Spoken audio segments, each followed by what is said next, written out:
Agent మాటలు నమ్మి Russia నుండి ఉక్రెయిన్కి వెళ్ళి అక్కడ ఆర్మీ చేతుల్లో బందీగా ఉన్నటువంటి సుఫియాన్ తిరిగి తన స్వగ్రామమైనటువంటి నారాయణపేట జిల్లాకు చేరుకున్నాడు.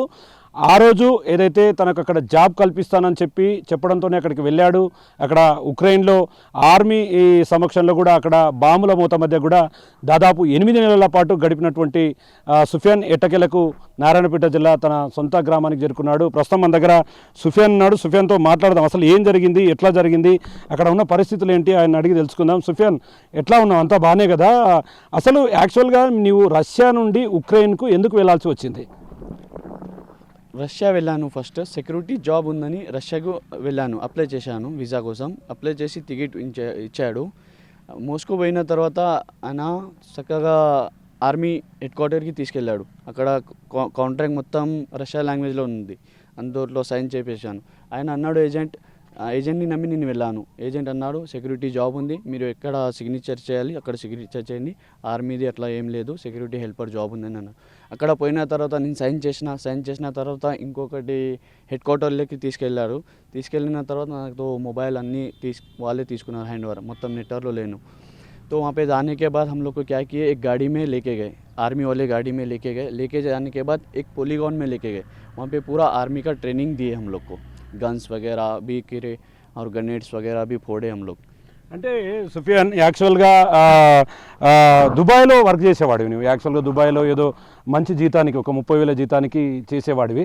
కానీ ఉన్నట్టుండి 30,000 జీతం నుండి ఎందుకు అసలు అటువైపు వెళ్ళాల్సి వచ్చింది? అసలు మధ్యలో నిన్ను డైవర్ట్ చేసినటువంటి పర్సన్ ఎవరు? ఇంత బాబానో ఏదో పేరు వినపడుతుంది బాగా. ఆయన ఎవరు? ఆయనతో ఎట్లా మీకు టచ్లోకి వెళ్ళారు? ఫస్ట్ ఆఫ్ ఆల్ నేను దుబాయ్లో చేసుకున్న ఒకటి 30,000 40,000 అట్లా సంపాదించింది. उसके बाद में अभी थोड़ा कुछ ना कुछ करेंगे, लाइफ आगे बढ़ाएंगे. घर में बहुत प्रॉब्लम्स थे. माँ भी हैंडीकैप है, अब्बा भी थोड़ा बहुत ड्राइवरिंग काम करते थे. लाइफ में कुछ सेटल हो जाएंगे बोल के मैं क्या किया, 2 साल उधर कंप्लीट होने के बाद एक एजेंट मिला, बाबा ब्लॉग बोल के, उसका यूट्यूब चैनल था. हम लोग उसमें वीडियो देखे, ये वीज़ा लगा रहा रशिया के लिए, अच्छा है ना, सिक्योरिटी जॉब है, 3 महीना ट्रेनिंग रहेगी, उसके बाद 1 लाख रुपये रूबल मिलेगा बोल के हम लोग उधर लगाई सर. वो तो लगाने के बाद वहाँ जाने के बाद पूरा ऐसा कुछ भी सिक्योरिटी का जॉब नहीं था, पूरा आर्मी में जॉब था. 8 महीना आर्मी बहुत मुश्किल से मेरा दिन कटा, सबके दुआओं से. और पीएम मोदी जी, जयशंकर सर और एमएलए पर्णिका मैडम और सीएम रेवंत रेड्डी, उन सभी का बहुत बहुत शुक्रिया. और इंडियन गवर्नमेंट का सभी का भी बहुत बहुत शुक्रिया. और आप लोग मीडियास का भी बहुत बहुत शुक्रिया. मैं सही सलामत मेरे घर पे आ गया. मेरे माँ बाप भी बहुत खुश है, मेरी फैमिली वगैरह भी बहुत बहुत खुश है. అంటే సుఫియాన్, ఒక విషయం ఇక్కడ తీసుకోవచ్చు. ఎందుకంటే సుఫియాన్, వాస్తవంగా అక్కడికి వెళ్ళిన తర్వాత ఒక్కసారిగా అంటే పరిస్థితులన్నీ మారిపోతాయి. ఒకసారిగా మీరు అక్కడ పనిచేయాల్సి వస్తుంది అని చెప్పి నీకు తెలిసినప్పుడు నీవు ఎట్లా ఫీల్ అయ్యావు? నీ మొబైల్ కూడా తీసుకున్నారని చెప్తున్నారు. మరి ఈ సందేశం ఎట్లా మీరు బయటికి పంపించారు? వాస్తవంగా మీకు అక్కడ ఎట్లాంటి, అంటే ఆ ఉక్రెయిన్కు సంబంధించినటువంటి ఆర్మీతో కలిసి పనిచేయాలని చెప్తున్నారు. అక్కడ దేని మీద మీకు ట్రైనింగ్ ఇచ్చారు? అంటే ట్రైనింగ్ చేయనంటే మిమ్మల్ని ఏమన్నారు వాళ్ళు? అంటే దానికి సంబంధించి ఏమన్నా పని చేశారా? అట్లాంటిది ఏమన్నా ఉందా? ఫస్ట్ ఆఫ్ ఆల్ కాంట్రాక్ట్ అయింది. దాని తర్వాత మీరు మాకు హెడ్ క్వార్టర్ తీసుకెళ్లారు. मोबाइल కూడా లేదు कांटेक्ट చేయాలంటే.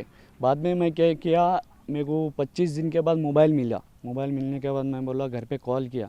25 दिन तक मेरे घर पे किसी से बात नहीं हुआ था.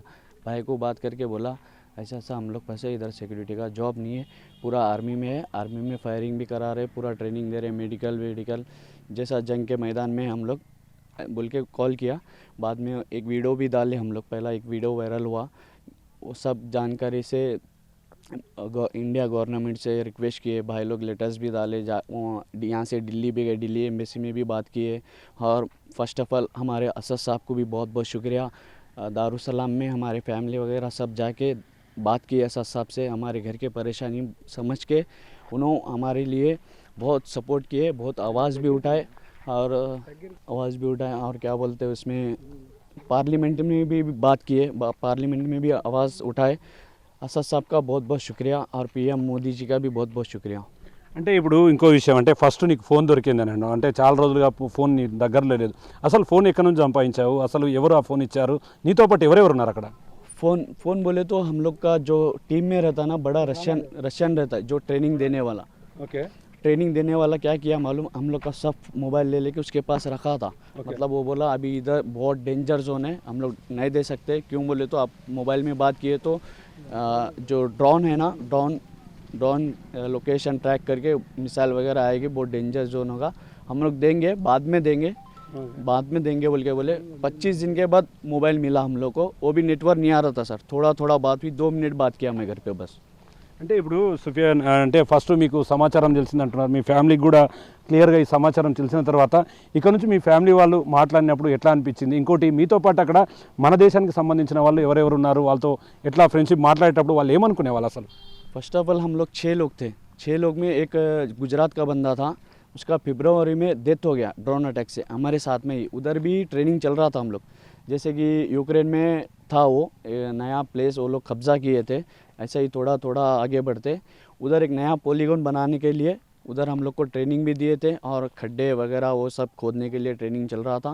हेमिल मंगोगिया को और एक ट्रेनिंग चल रहा था, हमारे लिए हमारे और एक ट्रेनिंग चल रहा था। वो 15 मीटर्स दूर में था। शायद अगर मैं भी वहाँ रहा तो अब यहाँ पे नहीं रह सकता था। अल्लाह का लाख लाख शुक्र है, सबके दुआओं से मैं घर आया। और वो बंदे के लिए उनके घर वालों के भी बहुत बहुत शुक्रिया, उनके घर वालों को भी मैं दुआ करूँगा, इंशाल्लाह सब ठीक हो जाएगा। అంటే ఇప్పుడు ఇక్కడ భారతదేశంలో ఉన్నటువంటి పరిస్థితులు ఒకలాగా ఉంటాయి, నీవు ఉక్రెయిన్లోకి వెళ్ళినాక అక్కడ పరిస్థితులు ఏంటో అంటే ఎట్లుండేటివి? అంటే ఉదయం టిఫిన్ కావచ్చు, లేకుంటే మీకు ఎట్లాంటి ఆహారం ఇచ్చేవాళ్ళు, ఎట్లాంటి శిక్షణ ఇచ్చేవాళ్ళు?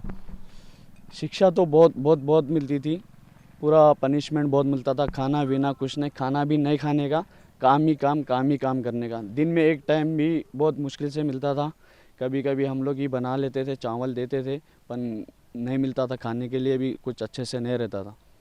అంటే ఇంకోటి అంటే మీరు मेरे को एक ही रिक्वेस्ट है, हमको रशिया से कोई संबंधम नहीं है, बस हम लोग रशिया आर्मी में है, वो हमको दिक्कत था। रशिया भी अच्छा कंट्री है, वैसा कुछ भी ये नहीं है, पर हम लोग जाने से, हम लोग के साथ स्कैम होने से हम लोग नहीं करते बोल के हम लोग रिक्वेस्ट गवर्नमेंट से। అంటే ఇంకోటి అంటే మేము విన్నాం మీరు అక్కడ ఉన్నప్పుడు దగ్గర ఉన్న వాళ్ళు కూడా అంటే మీతో పనిచేసే వాళ్ళు కూడా ఒకటి చనిపోయినట్లుగా కూడా తెలిసింది. అంటే ఆ సమయంలో మీరు అక్కడ ఉన్నారా? ఆ చనిపోయిన విషయం మీకు తెలుసా? తెలిసినప్పుడు మీరు ఎట్లా ఫీల్ అయ్యారు? నేను ఉన్నాను అక్కడ 15 మీటర్స్ దూరంలో ఉన్నాను. నేను ఒకటి వేరే కపాయి చేస్తున్నా. కపాయి అంటే గడ్డ, ఓకే, सुरंग बनाने का, ओके, जिगजैग में पॉलीगॉन में सुरंग बनाने सिचुएशन, एक पॉट्स रहता वो अलग अलग, उन लोग को फायरिंग करा रहे थे। फायरिंग की जगह पूरा खुला मैदान था, हम लोग की जगह पूरे झाड़ी थे। वो खुले मैदान में क्या किया, ड्रोन आया, ड्रोन से स्कैच करके मिसाइल से उसका डेथ हो गया सर। बहुत अफसोस की बात है। वो पूरे 24 बंदे थे वहाँ पे ट्रेनिंग कर रहे थे, एक बंदा इंजर्ड था, मतलब उसको बहुत घायल हुए थे, वो भी रशियन ही था। बाकी के पूरे बंदे स्पॉट डेथ हो गए। हम लोग क्यों आवाज़ नहीं आ रहा है, क्या हुआ, फायरिंग नहीं हो रही, कुछ भी नहीं हो रहा बोल के हम लोग देखे सर। हम लोग देखने के बाद उधर जाने के बाद इधर सब जगह पूरा डेड बॉडी पड़ा था। लाइफ में पहली बार मैं वैसा डेड बॉडी देखा। हमारे हाथों से उसकी डेड बॉडी में डाल के हम लोग गाड़ी में भेज दिए सर। ఓకే, ఈ విషయం అంటే మొత్తంగా నీకు ఒక విషయం తెలిసింది కదా, ఇక్కడ భారత రాయబారి వ్యవస్థకు సంబంధించి ఈ సమాచారం వచ్చింది, వాళ్ళు టేకప్ చేస్తున్నారు, ఖచ్చితంగా నిన్ను సేవ్ చేస్తారని తెలిసినప్పుడు నీకు ఎట్లా అనిపించింది? ఫస్ట్ అంటే నేను ఇంక ఇక్కడనే ఉండిపోతాను, నన్ను ఎవరు కాపాడలేరేమో అనే ఒక ఫీల్ అయితే వచ్చిందా మీకు? ఎప్పుడన్నా అట్లా అనిపించిందా? सर जी एक और एक बंदा है पठान, वो पंजाब से, वो भी बहुत हेल्प किया हमारे लिए। वो भी आर्मी में जॉब किया, रशिया में रहता था, आर्मी में जॉब किया। उसके कमांडर थोड़े अच्छे थे, वो बात करके हम लोग को लेटर्स उधर से भी किया, और हमारे इंडियन एम्बेसी भी वहाँ से भी किए। हम लोग इंडियन एम्बेसी से भी कांटेक्ट किए, थोड़ा बहुत बात होता था कभी कभी, तो बोलते थे हमारा कभी होगा कॉन्ट्रैक्ट कैंसिल होगा, कुछ अपडेट है सर बोले, तो हाँ हो रहा है, प्रोसेस है, थोड़ा वेट करो। अच्छा रिस्पांस भी दिए, थोड़ा वेट करो। लेट हो गया, मुश्किल नहीं, पर सही सलामत मैं घर आया, वही बड़ी बात है। అంటే ఇంకో విషయం, దాదాపు 45 మంది కూడా ఉన్నట్లుగా కూడా తెలిసిందంటే దాంట్లో అక్కడ నుంచి మన భారత సంతతికి చెందిన వాళ్ళంతా కూడా దాంట్లో 45 మెంబర్స్ చిల్లర ఉన్నట్టుగా కూడా తెలిసింది. అంటే వాళ్ళతో ఎక్కడైనా మన జిల్లాకు సంబంధించిన వాళ్ళు, మన హైదరాబాద్కు సంబంధించిన వాళ్ళు కూడా ఉన్నారన్నారు కదా, ఎక్కడ అట్లాంటి వాళ్ళు ఎక్కడైనా నీకు కనపడ్డారా? వారితో పరిచయం ఏర్పడ్డదా? सर वो सिचुएशन ऐसा है, कौन किधर है क्या है कुछ भी मालूम नहीं होता सर। हमारे साथ जो बंदे हैं, 6 बंदे थे, 4 बंदे, 3 बंदे डिवाइड हो गए, 3 बंदे डिवाइड हो गए। खाली हम लोग तीनों के बारे में मेरे को किसी का नहीं मालूम, किसी से कांटेक्ट कुछ भी नहीं होता था सर। ఓకే, हाँ 40, 45, 50 मेंबर्स है मे बी इंडियन वाले। अभी थोड़े आहिस्ता आहिस्ता वापस आ रहे। इंडिया एम्बेसी बहुत हेल्प की, मोदी जी ने बात किया पुतिन से भी, पुतिन ने भी एक्सेप्ट किया। उन सभी का बहुत बहुत थैंक यू। అంటే వెళ్ళిన రోజుకు వచ్చిన రోజుకు ఎట్లాంటి తేడా అనిపించింది? అంటే నీవు వెళ్ళిన రోజు రష్యాకు వెళ్ళడానికి ముందుగా అంటే నీవు ఎక్కడికి వెళ్ళావు? ఫస్ట్ రష్యా ఎయిర్పోర్ట్కి వెళ్ళారా? అక్కడ నుంచి మిమ్మల్ని ఎట్లా అంటే మీ తీసుకుపోయినటువంటి పరిస్థితి మీకు అనుమానంగా అనిపించలేదా? మీరు వెళ్ళినప్పుడు అక్కడ ఎయిర్పోర్ట్లో దిగినప్పుడు ఆ ఏజెంట్ వచ్చినప్పుడు వారంతా కూడా మీతో మాట్లాడుతున్నప్పుడు ఎక్కడ అనుమానం అనిపించలేదా? ఫస్ట్ ఆఫ్ ఆల్ మేము మోస్కో ఎయిర్పోర్ట్లో ఉన్నాము. అక్కడ ఇంకొకటి కాంటాక్ట్ కోసం बाबा ने नंबर दिया था, नईजिल करके नंबर था। वो भी एजेंट है, वो रशिया में काम करता है। उधर हम लोग को एयरपोर्ट उतरने के बाद सीधा उसने पिकअप करके उसके अपार्टमेंट में लेके गया। अपार्टमेंट में 2 दिन रखा, अच्छा सिटी विटी दिखाया, हम लोग ऐसा कुछ भी नहीं है बोल के समझ गए। बाद में वो कांटेक्ट किया, आर्मी वालों को कांटेक्ट किया। आर्मी का एक गाड़ी आया था, वो बाद में मालूम हुआ हम लोग को आर्मी का गाड़ी में हम लोग गए बोल के। वैन लेके आया था, नॉर्मली वैन लेके आया था। वैसा तो कुछ आर्मी का गाड़ी तो अलग ही रहता बोल के हम लोग को मालूम था। मतलब ऑलरेडी इधर भी देखते ना आर्मी का वीडियोस वगैरह, तो ऐसा आर्मी का कुछ भी ऐसा नहीं है बोल के हम लोग चले गए उसके साथ।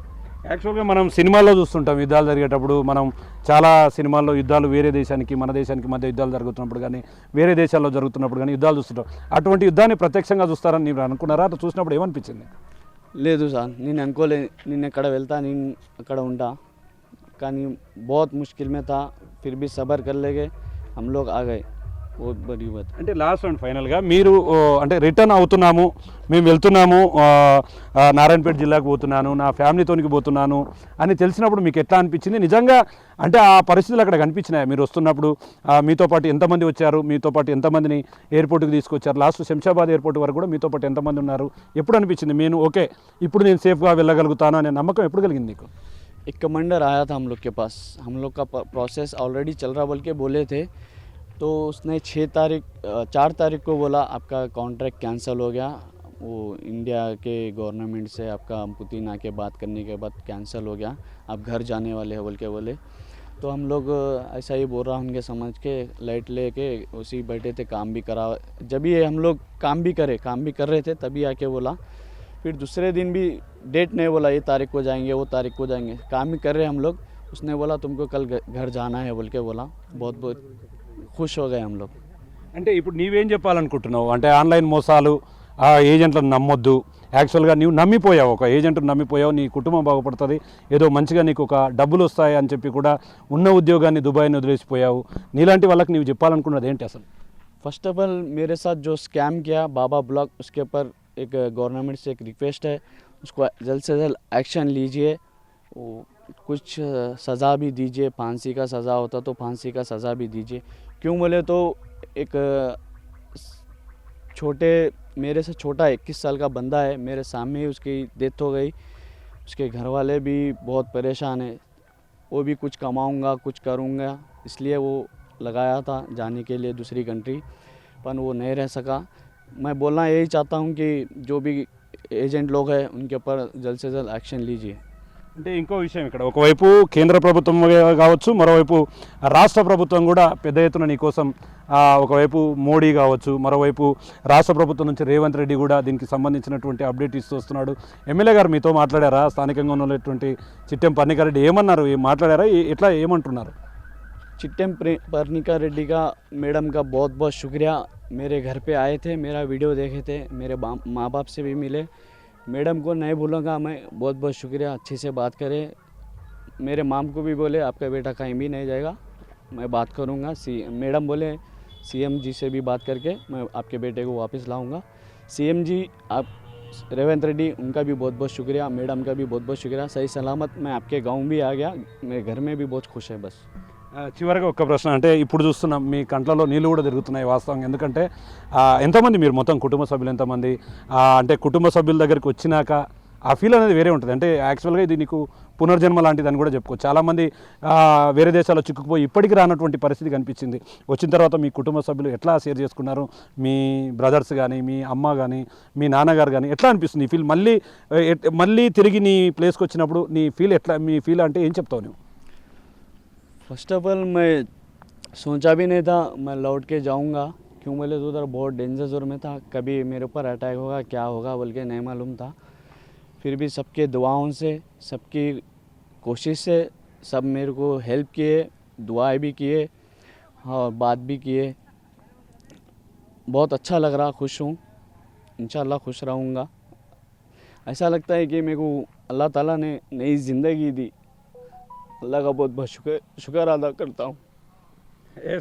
చూస్తున్నాం ఆయన మాటలో చూడవచ్చు. ఎందుకంటే చాలా మటుకు చాలా చోట్ల సినిమాల్లో చూస్తాం, ఒక్కసారి వాళ్ళు పోతే కనుక తిరిగి రావడం కష్టం అని చెప్పి కూడా ఆయన బాధపడుతున్నాడు.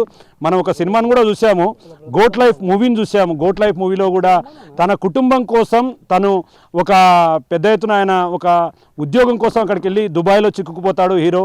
అక్కడ పూర్తిగా ఎడారిలోనే గడుపుతాడు. మొత్తంగా ఒక గోట్ లైఫ్ సినిమాను తలపించే విధంగా కూడా సుఫియాన్ జీవితం అంతా, అంటే దాదాపు 8 నెలల కాలాన్ని అంతా కూడా ఉక్రెయిన్లో గడిపాడు. ఏడుస్తున్నటువంటి పరిస్థితిని మనం విజువల్లో కూడా చూడవచ్చు. ఎందుకంటే తన కుటుంబ సభ్యులకు దూరం అయిపోతానేమో, తిరిగి తన తల్లిని చూడలేనేమో, తిరిగి తన తండ్రిని చూడలేమో, తిరిగి తన అన్నాదమ్ములతో కలిసి బయటికి తిరగలేమో అని చెప్పి కూడా ఆయన బాధపడుతున్నటువంటి పరిస్థితి. ఎవరికి ఇట్లాంటి సిచ్యువేషన్ రాకూడదు, ఏజెంట్లను ఎవడు నమ్మకూడదు. ఖచ్చితంగా ఇట్లా ఫ్రాడ్గా ఉండి యువకులను మోసం చేసే ఏజెంట్లపై ఒకవైపు కేంద్ర ప్రభుత్వం, మరోవైపు రాష్ట్ర ప్రభుత్వం కూడా తక్షణమే చర్యలు తీసుకోవాలి.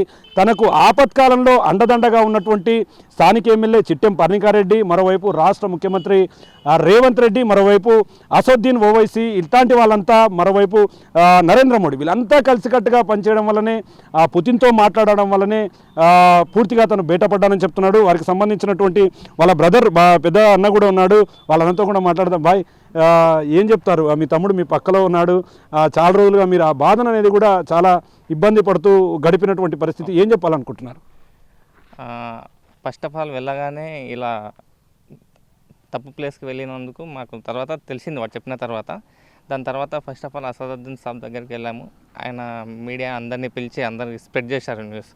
దాని తర్వాత మళ్ళీ మా పెద్దన్న ఢిల్లీకి వెళ్ళిండు. ఢిల్లీకి వెళ్ళి అక్కడ ఏదో ప్రాసెస్ ఉంది, మినిస్ట్రీ ఆఫ్ ఎక్స్టర్నల్ అఫైర్స్, అక్కడ ప్రాసెస్ చేయించారు. దాని తర్వాత 8 నెలలు పట్టింది మొత్తం రావడానికి. 4th క్యాన్సిల్ అయింది, అగ్రిమెంట్ క్యాన్సిల్ అయింది అన్నట్టు చెప్పాడు.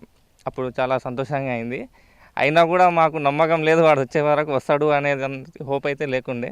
దాని తర్వాత వాడు రష్యా ఎయిర్పోర్ట్లో ఉన్న తర్వాత ఒక వీడియో మళ్ళీ వైరల్ చేశారు అందరూ. ఎంతమంది అయితే వెళ్ళారు ఎక్కడి నుండి, ఇండియా నుండి, జమ్మూ కాశ్మీర్ కానీ, పంజాబ్ కానీ, ఇక్కడ నుండి, తెలంగాణ నుండి వెళ్ళినందరూ, కర్ణాటక నుండి నిలబడి అందరూ వీడియో తీసి మేము ఇట్లా సేఫ్గా ఉన్నాము, బయలుదేరుతున్నాము, 2-4 డేస్లో వచ్చేస్తాం ఇండియా అని చెప్పిన తర్వాత మాకు అప్పుడు హోప్ వచ్చింది. మా పెద్దనాన్న కానీ, మా పెద్దమ్మ కానీ, మా పెద్దమ్మ కూడా హ్యాండిక్యాప్, అందరు చాలా సంతోషంగా ఉన్నారు, అక్క చెల్లెలు అందరూ కూడా. అంటే వాస్తవంగా మీరు మనం చాలా సినిమాలో గోట్ లైఫ్ అని ఒకటి వచ్చింది చూశారు కదా, మొన్న హీరోని తీసుకెళ్తారు సేమ్ దుబాయ్కి, ఇట్లనే తీసుకెళ్ళి ఆయన అక్కడే చేస్తారు. అంటే ఆ సిచ్యువేషన్లో మీకు మీ తమ్ముడికి సంబంధించి ఇంట్లో మీ అమ్మ కానీ నాన్న కానీ ఏమనుకునేవారు? అసలు అక్కడ వెళ్ళాడు చిన్నోడు, ఇంకా రాలేదు, వాడి గురించి సమాచారం లేదని రోజు ఇంట్లో పరిస్థితులు ఎట్లుండేవి? అంటే వెళ్ళిన తర్వాత ఫస్ట్ ఆఫ్ ఆల్ అప్పుడు ఫోన్ కాంటాక్ట్లో లేనప్పుడు మాకు కొద్దిగా చాలా భయం వేసింది. దాని తర్వాత 1-2 మంత్స్ తర్వాత చెప్పాడు. అప్పుడు మాకు డైలీ కాంటాక్ట్లో ఉన్నాడు, ఫోన్ చేయడం కానీ, వీడియో వాయిస్ కాల్ చేయడం కానీ, ఐఎంఓ ద్వారా చేయడం, కొద్దిగా హోప్ వచ్చింది. దాని తర్వాత కాంట్రాక్ట్ క్యాన్సిల్ అయ్యేంత వరకు రావడం కుదరదు అని చెప్పిన తర్వాత కొద్దిగా బాగున్నాడులే, ఇప్పుడైతే సేఫ్గా ఉన్నాడు కదా, బార్డర్ పైన అయితే వెళ్ళలేదు, సేఫ్ ప్లేస్లో ఉన్నాడు కదా అంటూ కొద్దిగా హోప్ వచ్చింది. దాని తర్వాత ధైర్యం చెప్పాము, పెద్దమ్మకి కానీ పెద్ద అయినా అందరికీ ధైర్యం చెప్పాము.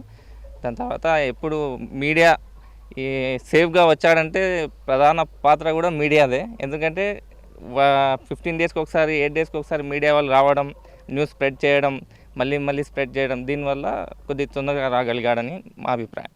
చూస్తున్నాం, ఇది ఓవరాల్గా దాదాపు 8 నెలల పాటుగా కూడా ఉక్రెయిన్ ఆర్మీకి సంబంధించి, రష్యా ఆర్మీకి సంబంధించి అక్కడనే జీవితాన్ని గడిపాడు. 8 నెలలుగా పక్కలే బాంబుల మోత మోగుతుంది. ఒకవైపు ప్రాణభయంతో తమ కుటుంబ సభ్యులను నిత్యం తలుచుకుంటూ తనను ఖచ్చితంగా ఆ దేవుడు కాపాడుతాడు, అల్లా కాపాడుతాడనే క్రమంలో కూడా ఆయన పూర్తిస్థాయి ప్రార్థనలు ఎప్పటికైతే కంప్లీట్ అయ్యాయి. మొత్తంగా ఒకవైపు భారత రాయబారి వ్యవస్థ అంటే సెంట్రల్ ఎంబైర్స్ కానీ, మరోవైపు స్టేట్ నుంచి ఒత్తిడి కావచ్చు, మరోవైపు తనకు పూర్తి స్థాయిలో స్థానికంగా ఉన్నటువంటి నేతల అండదండలతో కూడా ఈరోజు మొత్తంగా సుఫియాన్ తిరిగి క్షేమంగా తన ఇంటికి చేరుకున్నాడు. తన కుటుంబ సభ్యులతో గడుపుతున్నాడు. తనకు మరో జన్మ ఇదంటూ అంటూ కూడా ఆయన కన్నీటి పరిమితమవుతున్నటువంటి పరిస్థితి. తనలాగా ఎవరు కాకూడదు, తనలాగా ఎవరు మోసపోకూడదు, ఉన్నదానిలోనే సంతృప్తిగా కుటుంబంతో బతికితే అదే కోట్ల విలువ చేసే ఆనందం అని చెప్పి కూడా సుఫియాన్ చెప్తున్నటువంటి పరిస్థితి కనిపిస్తుంది. ఇది ఓవరాల్గా 8 నెలలుగా ఏదైతే ఉక్రెయిన్లో ఇబ్బందులు పడ్డటువంటి సుఫియాన్కు సంబంధించినటువంటి నారాయణపేట జిల్లా సుఫియాన్కు సంబంధించినటువంటి update. Camera person Nageshwar Shankar Goud, big TV, Narayanpet జిల్లా నుండి. For more videos like this, subscribe Big TV channel.